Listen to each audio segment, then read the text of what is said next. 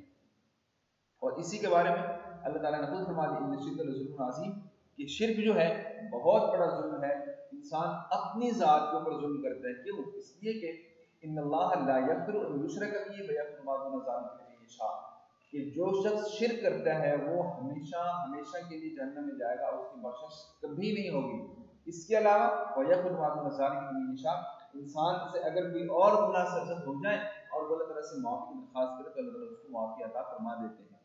تو اہل ایمان جو ہیں وہ شرک سے بچتے ہیں اور شرک سے اجتناب کرتے ہیں، قتل نہ حق سے اجتناب کرتے ہیں. جی دوسری صفت ان کی یہ بیان ہوئی ولا یقتلون النفس التي حرم اللہ الا بالحق، کہ انسان جو ہے ناحق کسی کو قتل کرتا ہے تو ناحق کسی کو قتل کرنے والا جو ہوتا ہے وہ مسلمان نہیں ہوتا. حدیث میں آپ صلی اللہ علیہ وسلم نے فرمایا سباب المسلم فسق وقتالہ کفر، کہ مسلمان کو گالی دینا بہت بڑا جرم ہے اور مسلمان کو قتل کرنا کفر ہے. بلکہ بعض حضرات نے تو یہاں تک لکھا ہے کہ مسلمان کو گالی دینا کعبۃ اللہ کو گرا دینے سے بڑا جرم ہے. کیوں؟ اس لیے کہ کعبۃ اللہ میں اللہ تعالیٰ کی ذات فزیکلی موجود نہیں ہے اور ہر مسلمان کے دین میں اللہ تعالیٰ تو رہتے ہیں. ٹھیک ہے، تو اسی لیے قتل ناحق جو ہے کسی انسان کو قتل کر دینا یہ جو ہے بہت بڑا جرم ہے، وہ انسان کفر تک جا پہنچتا ہے. بلکہ سورہ مائدہ میں غالباً ہے کہ اللہ تعالیٰ نے فرمایا من یقتل مؤمنا متعمدا فجزاؤہ جہنم خالدا فیہا وغضب اللہ علیہ ولعنہ وعد له عذابا عظیما. سورہ نساء میں ہے کہ جو بندہ کسی مسلمان کو جان بوجھ کر قتل کرتا ہے وہ اس جہنم اس کا ہمیشہ کا ٹھکانہ ہے. کہ قتل ناحق بھی بہت بڑا جرم ہے. ہاں آگے ایک بات یہ بیان کرتی کہ قتل حق جو ہے الا بالحق، کسی کو حق میں قتل کرتے ہیں تو حق کیا ہے؟ وہ یہ ہے کہ آپ جہاد میں کسی کو قتل کر رہے ہیں تو وہ جائز ہے، آپ قصاص میں کسی کو قتل کر رہے ہیں تو بھی جائز ہے. یہ حق ہے جس کو آگے کہا الا بالحق. تو اہل ایمان جو ہے ناجائز کسی کو نقصان نہیں پہنچاتے، ناجائز کسی کو قتل نہیں کرتے. آگے یہ بیان کیا بے حیائی سے مکمل طور پہ وہ بچتے ہیں، اس سے روکتے ہیں، اس سے احتراز کرتے ہیں. ولا یزنون، زنا نہیں کرتے، بے حیائی اختیار نہیں کرتے. ان کا جو دل ہوتا ہے اہل ایمان کا نہ محرم عورتوں کے تصور سے پاک ہوتا ہے. بے حیائی میں داخل ہونے سے تو دور کی بات ہے، بلکہ ان کی جو بہت بڑی صفت ہے وہ یہ ہوتی ہے کہ ان کی تو نظریں ہی اوپر نہیں ہوتی، ان کی آنکھیں ہی جھکی ہوئی ہوتی ہیں.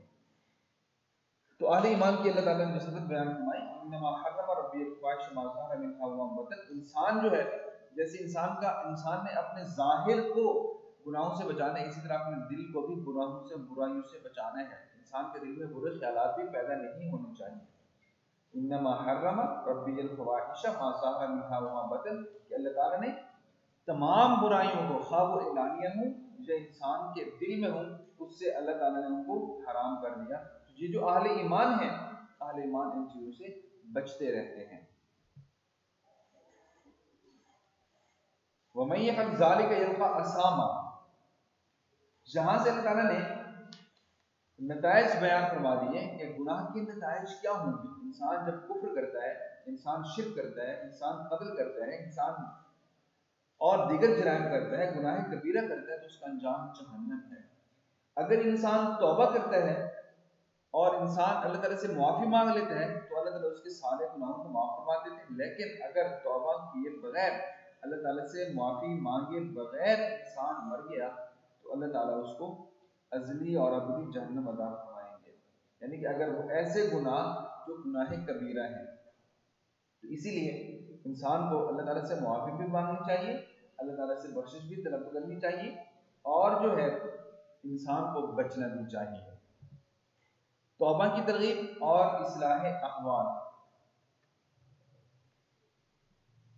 یضاف له العذاب یوم القیامت رسول کی مہانہ، یہ تو پیچھے والا بتا دیا کہ انسان جب گناہ کرتا ہے تو اللہ تعالیٰ اس کو ڈبل گناہ بھی دیتا ہے جب اللہ تعالیٰ کی بات نہیں مانتا۔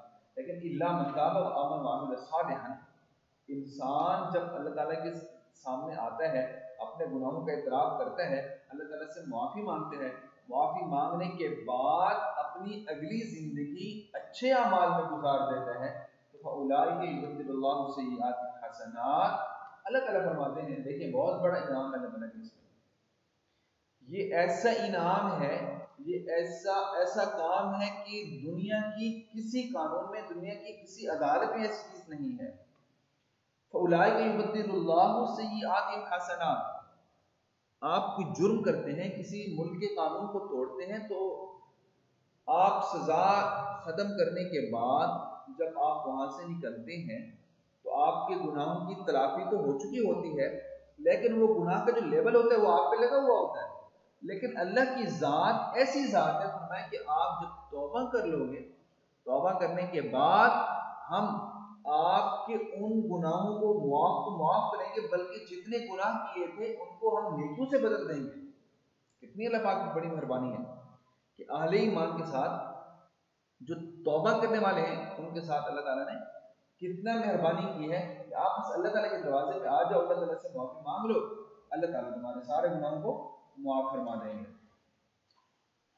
اس لیے فرمایا اولئک یبدل اللہ سیئات حسنات، اللہ تعالیٰ اس کے گناہوں کو معاف فرما دیں گے۔ ومن تاب وعمل صالحا فانه یتوب الی اللہ متابا، اور جس شخص نے توبہ کی اور اچھے اعمال کیے تو یوں سمجھ لیں کہ اس کا ٹھکانہ اللہ تعالیٰ کی طرف ہے، وہ اللہ تعالیٰ کی طرف جھکتا ہے، اللہ تعالیٰ کی طرف رجوع کرتا ہے۔ توبہ کے بارے میں بلکہ اللہ تعالیٰ نے یوں فرمایا ہے کہ الذین آمنوا توبوا الی اللہ توبۃ نصوحا، اے ایمان والو تم اللہ تعالیٰ کی طرف توبہ کرو، توبہ نصوحا، یعنی کہ اپنے گناہوں کو ایسی توبہ کرو، سچی توبہ کرو جو آپ کے دل کے اندر ایسی توبہ ہو۔ اور سچی توبہ کیا ہے؟ سچی توبہ یہ ہوتی ہے کہ انسان جب اللہ تعالیٰ کے دروازے پہ آئے یہ عزم کرے کہ یا اللہ جو گناہ مجھے سرزد ہو چکے ہیں اس کے بعد آئندہ میں گناہوں کو کبھی سرزد نہیں کروں گا۔ گویا دو چیزیں آ گئیں، پچھلے گناہوں پہ ندامت، آئندہ گناہ نہ کرنے کا عزم، یہ توبہ ہے۔ پچھلے گناہوں کا ان پہ ندامت، ان کی ازالے کی کوشش اور آئندہ گناہوں سے بچنے کا عزم، اس کا نام توبہ ہے۔ جی آگے یہ بیان کیا جھوٹ اور لغو باتوں سے اہل ایمان جو ہے وہ بچتے ہیں، وہ اس سے رکتے ہیں۔ والذین لا یشہدون الزور، جھوٹی گواہی نہیں دیتے، اور ہمارا معاشرہ آج کل اس میں پڑا ہوا ہے۔ اللہ تعالیٰ کو کیا فرماتے ہیں؟ لا یشہدون الزور، اہل ایمان جھوٹی گواہی نہیں دیتے۔ حضور پاک صلی اللہ علیہ وسلم نے گناہ کبیرہ کچھ بیان فرمائے، ان کے نام گنوائے، الاشراک باللہ، اللہ کے ساتھ شرک کرنا، حقوق الوالدین، والدین کی نافرمانی کرنا، وقتل النفس، کسی جان کو ناحق قتل کرنا، وشہادت الزور، اور جھوٹی گواہی دینا۔ والذین لا یشہدون الزور، قرآن کی آیت میں یہی ہے کہ جھوٹی گواہی دینا یہ اتنا بڑا جرم ہے، اتنا بڑا جرم ہے کہ انسان کو اس کا اندازہ نہیں ہو سکتا۔ اگر انسان کسی پہ تہمت لگاتا ہے تو تہمت کے بدلے میں، وہ بھی جھوٹ ہے، جھوٹی گواہی، تہمت کے بدلے میں ان گواہوں کو 80 کوڑے لگانے کا حکم دیا گیا اسلام میں۔ تو لہٰذا اہل ایمان جو ہے وہ جھوٹی گواہی سے بچتے ہیں، جھوٹی گواہی نہیں دیتے۔ اور اضافہ تو باللہ منو کرامہ، جب فضول کاموں سے، لغو کاموں سے یا لغو باتوں سے یا لغو محفلوں میں، جیسے کہ آج کل ہم جاتے ہیں جی ڈرامے بازی دیکھ رہے ہیں، ہم موویز دیکھ رہے ہیں، جی ہم ٹائم پاس کر رہے ہیں، تو اہل ایمان کا جو ٹائم ہوتا ہے وہ فضول کاموں پاس نہیں ہوتا، وہ اللہ تعالیٰ کی تلاوت کرتے ہیں، اللہ تعالیٰ کا ذکر کرتے ہیں، اللہ تعالیٰ کی بات کرتے ہیں، اللہ تعالیٰ کی مخلوق کو راضی کرنے کی کوشش کرتے ہیں۔ یہ اہل ایمان کی صفت ہے۔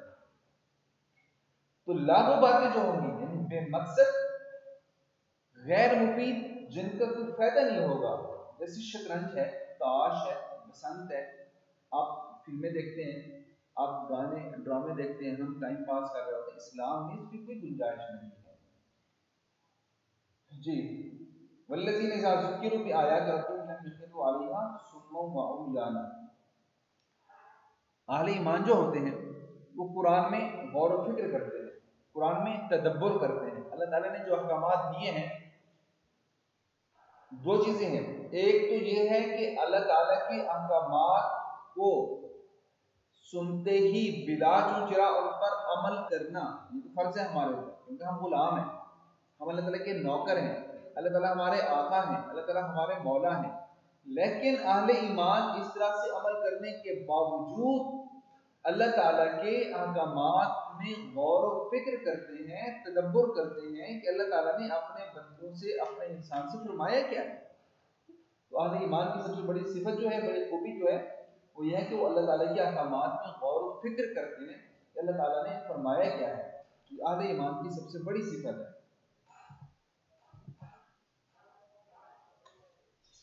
والذین یقولون ربنا هب لنا من ازواجنا وذرياتنا قرۃ اعین واجعلنا للمتقین اماما، جہاں جو ہے اللہ تعالیٰ نے اشارہ کر دیا کہ اہل ایمان جو ہوتے ہیں وہ اپنی اولاد کی تربیت اچھی کرتے ہیں۔ کیوں تربیت اچھی کرتے ہیں؟ دیکھیں، اولاد جو ہے، اولاد آدمی کے لیے ایک ذخیرہ ہوتی ہے۔ یہ دوسرے لفظوں میں اولاد جو ہے انسان کے خزانے میں چھوڑا ہوا، جب انسان اس دنیا سے چلا جاتا ہے تو یہی اولاد ہی ہوتی ہے جو اپنے والدین کا نام روشن کرتی ہے، اور یہی اولاد ہوتی ہے جو ایسے کام کرتے رہتی ہے جن کا والدین کو ثواب ملتا رہتا ہے۔ تو اہل ایمان کی سب سے بڑی خوبی کیا ہے؟ اپنی اولاد کی اچھی تربیت کرتے ہیں، اور اچھی تربیت کرنے کے ساتھ ساتھ ان کو اچھی ان کی تعلیم کا انتظام کرتے ہیں، ان کی اچھی تربیت کرتے ہیں، اور اللہ تعالیٰ سے یہ دعا کرتے ہیں کہ یا اللہ ہمیں بھی اچھا بنا اور ہماری اولاد کو بھی اچھا بنا۔ اور جو یہاں پہ سب سے بڑی بات بیان فرما دی، حب لنا من ازواجنا وذریاتنا قرۃ اعین، ہماری زندگی ہمارے اہل و عیال کی طرف سے، ہمارے گھر والوں کی طرف سے، ہماری اولاد کی طرف سے ایسی ہو کہ پرسکون زندگی ہم گزاریں، ہماری زندگی جنت بن جائے۔ قرۃ اعین، آنکھوں کی ٹھنڈک۔ آنکھوں کی ٹھنڈک کب ہوگی؟ اولاد، جب اولاد اچھی ہوگی، جب اولاد والدین کی عزت کرنے والی ہوگی، جب اولاد والدین کا احترام کرنے والی ہوگی۔ تو اہل ایمان جو دعا کرتے ہیں وہ یہی کرتے ہیں کہ اللہ ہماری اولاد کو اچھا بنا دے۔ حضرت ابراہیم علیہ السلام نے دعا فرمائی تھی، رب هب لي من الصالحین، اللہ مجھے بیٹا تو عطا فرمانا لیکن نیکوکار بیٹا ہو، فرما بردار بیٹا ہو، اطاعت شعار بیٹا ہو۔ تو اہل ایمان جو ہے اپنی اولاد کی تربیت اس انداز سے کرتے ہیں کہ ان کے اولاد جو ہے ان کے لیے باعث فخر ہوتی ہے، اولاد ان کے لیے باعث ننگ و عار نہیں ہوتی۔ اچھا انجام اور اجر عظیم۔ اب اللہ تعالیٰ نے ان کے لیے انعام کا وعدہ فرمایا، اولئک، یہی لوگ ہیں، یجزون الغرفہ بما صبروا ویلقون فیہا تحیۃ وسلاما، یہ ایسے لوگ ہیں کہ جن پر اللہ تعالیٰ نے جنت کے دروازے کھول دیے۔ ایسے لوگ ہیں، ان صفات کی جو حامل افراد ہیں وہ ایسے لوگ ہیں کہ دنیا میں ان کا جو دل ہے اطمینان کے ساتھ رہے گا، ضمیر فروش نہیں ہوگے، ان کا ضمیر ایمان کے ساتھ منسلک ہوگا، اپنی عبادات میں وہ لذت محسوس کریں گے اور اپنی عبادات میں وہ دلچسپی محسوس کریں گے، عبادات میں ان کو خوشی محسوس ہوگی۔ بلکہ حضور پاک صلی اللہ علیہ وسلم نے فرمایا المؤمن فی المسجد کالسمک فی الماء، آدمی مسجد میں ایسے ہوتا ہے کہ جیسے مچھلی پانی میں، مچھلی کو پانی سے باہر نکالیں تو مچھلی تڑپنے لگتی ہے۔ اللہ کے رسول نے فرمایا کہ مسلمان کی جو صفت ہے سب سے بڑی وہ یہ ہے کہ مسلمان کا دل جو ہے وہ مسجد سے، وہ اللہ تعالیٰ کے گھر سے لگا رہتا ہے، اٹکا رہتا ہے۔ انسان ضروریات کے تعلق اگر باہر جاتا ہے تو پھر بے چین ہوتا ہے کہ کب میں اللہ کے دروازے میں جاؤں، کب میں اللہ کے پاس جاؤں، اللہ کے گھر میں جاؤں۔ جب انسان کی یہ کیفیت ہو تب اللہ تعالیٰ کیا فرماتے ہیں، یجزون الغرفہ بما صبروا، کہ میں جی جنت میں نے ان کو دے دی، یہ لوگ جنت کے وارث ہیں، خالدین فیہا، ہمیشہ اس میں رہیں گے، حسنت مستقرا و مقاما، بہت ہی اچھا ٹھکانا ہے۔